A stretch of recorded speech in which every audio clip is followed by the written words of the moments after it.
날마다 하나님 말씀 가까이 하는 성도님들에게 하나님의 은혜가 함께하길 원합니다.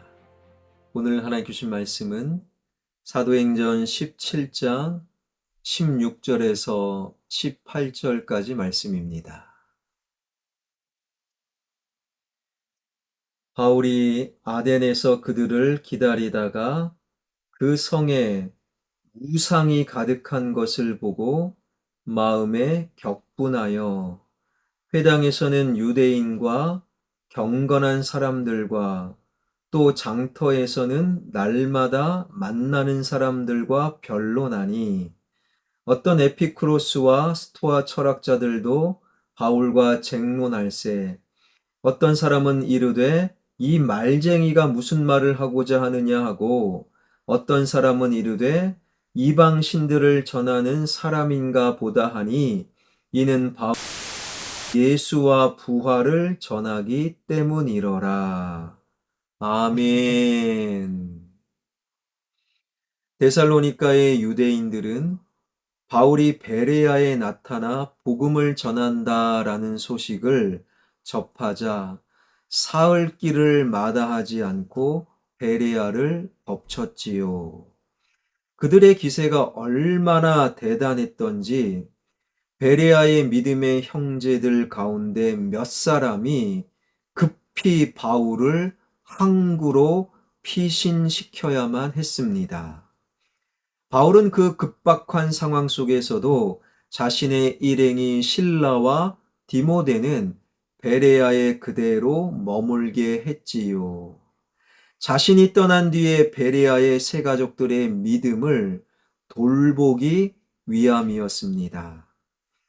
본문의 아덴은 우리가 아테네라고 부르는 도시이지요. 아테는요, 위대한 철학자 소크라테스, 플라톤, 아리스토텔레스의 본거지였어요. 아테네는요, 역사의 아버지로 추앙받으며 페르시아 전쟁사를 다룬 역사의 저자 헤로도투스, 펠레폰네소스 전쟁사를 쓴 투키디데스도 배출하였어요. 그 유명한 파르테논 신전을 건축한 건축가 악티노스, 파르테논 신전과 제우스 신전을 조각한 페이디아스 역시 아테네 사람이었어요. 그들의 작품과 사상과 예술은 수세기를 지나 바울 시대에도 많은 사람들에게 엄청난 영향을 미쳤고 지금에도 그 아테네 사람들이 만들어낸 작품과 문학과 소설과 그리고 예술은 지금도 엄청난 추앙을 받는 명품으로 인정을 받게 되지요. 로마 제국의 식민지로 전락한 아테네가 비록 정치적인 영향력은 잃었지만 문학과 철학과 예술적인 명성은 여전하였던 거예요. 그 아테네에 바로 바울이 나타나게 된 것입니다.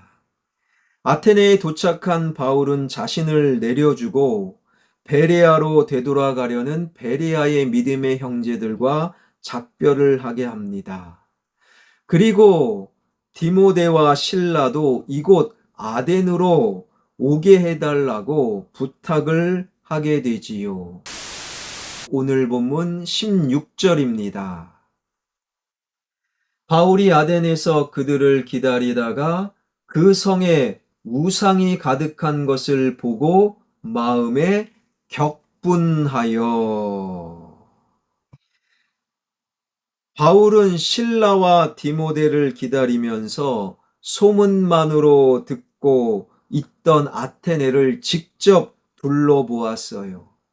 그때에도 아테네의 예술작품, 문학작품, 그리고 수많은 건축물을 보기 위해 많은 관광객들이 붐볐을 것입니다.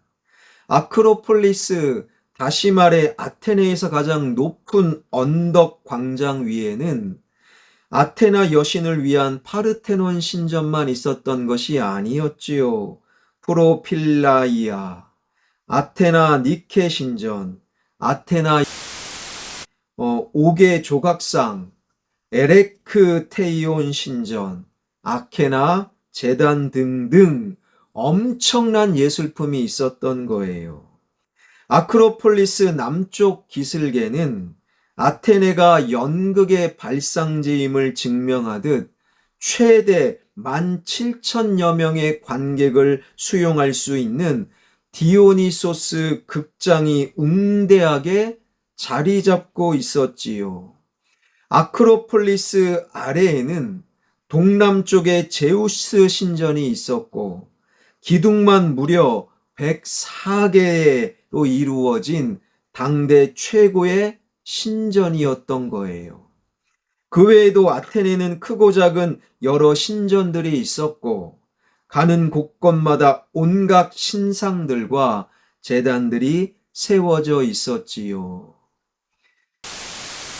웅대한 신전들과 신상들 그리고 제단들이 즐비한 신들의 도시 아테네에서 고작 빈민 출신인 나사렛 예수를 믿는 그 예수를 전하는 바울은 스스로 위축될 수 있지 않았을까요?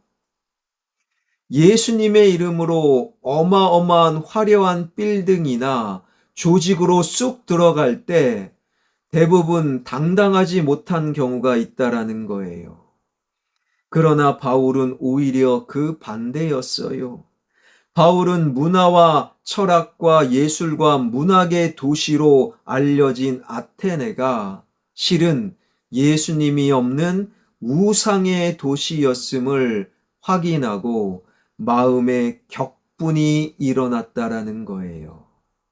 마음의 격분은 그냥 화가 난 것이 헬라어 원문에 보게 되면 바울의 영이 분노를 일으켰다.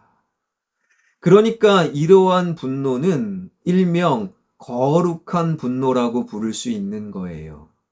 내가 손해보고, 내가 배신당하고, 내가 억울한 일 당하고, 내가 열심히 노력했는데 그 노력이 물거품이 되어서 생겨나는 분노가 아니었다라는 거예요. 하나님의 이름이 땅에 떨어지고 하나님보다 우상을 더 사랑하고 하나님을 외면하고 그러한 하나님됨을 지키지 못하는 그 시대를 향한 영적인 분노, 거룩한 분노. 이 분노는 사무엘상 17장 다윗과 골리앗에서 대표적으로 발견하게 되지요. 지금 이스라엘 앞에 블레셋 장수 골리앗, 그 키가 한 3m, 그가 입은 갑옷의 무게만 60kg, 그 거대한 살인병기 골리앗이 이스라엘을 특별히 하나님을 모독하는 거예요. 이러한 모독, 하나님을 모독하고 하나님을 가볍게 여기는 골리앗을 향해 10대 소년, 청소년 다윗이 느꼈던 분노, 저 골리앗이 누구인데 하나님을 모독하는가, 하나님을 외면하는가, 하나님보다 더 힘을 자랑하는가, 하나님을 목적으로 삼지 않는가. 10대 소년 다윗이 느꼈던 분노, 이것이 바로 오늘 본문 아테네에서 경험했던 바울의 거룩한 분노였던 거예요. 여러분, 이 시대에 예배자들, 성도들이 회복해야 될 것이 10대 소년 다윗이 느꼈던 거룩한 분노. 아테네에서 하나님을 외면한 채 교육과 문화와 예술과 그리고 건축물을 더 하나님으로 삼고 자랑하는 아테네 그 도시를 향해 느꼈던 바울의 거룩한 분노. 그것을 참 많이 잃어버리고 살고 있는 것은 아닌가 생각이 듭니다. 제가 제일 속상할 때 가끔씩 SNS에서 유명인의 어록을 그냥 제일 잘 보이는 곳에 이렇게 기록한 분들, 마음은 이해가 되지요.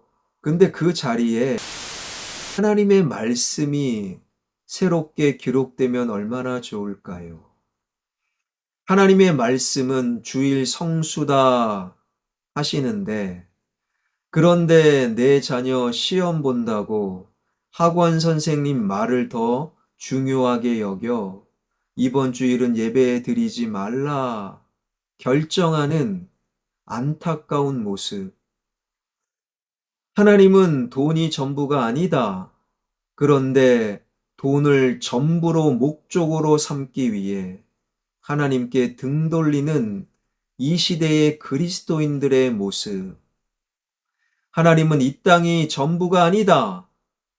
보이지 않는 천국과 지옥을 분명히 알려주시는 하나님의 말씀을 외면한 채 눈에 보이는 것이 전부인 양 아둥바둥 일희일비하며 오늘을 살아가는 이 시대의 그리스도인들.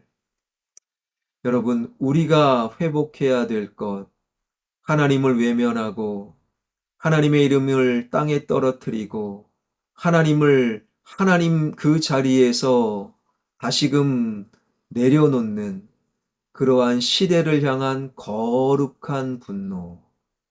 이 거룩한 분노가 과연 내 안에 있는가?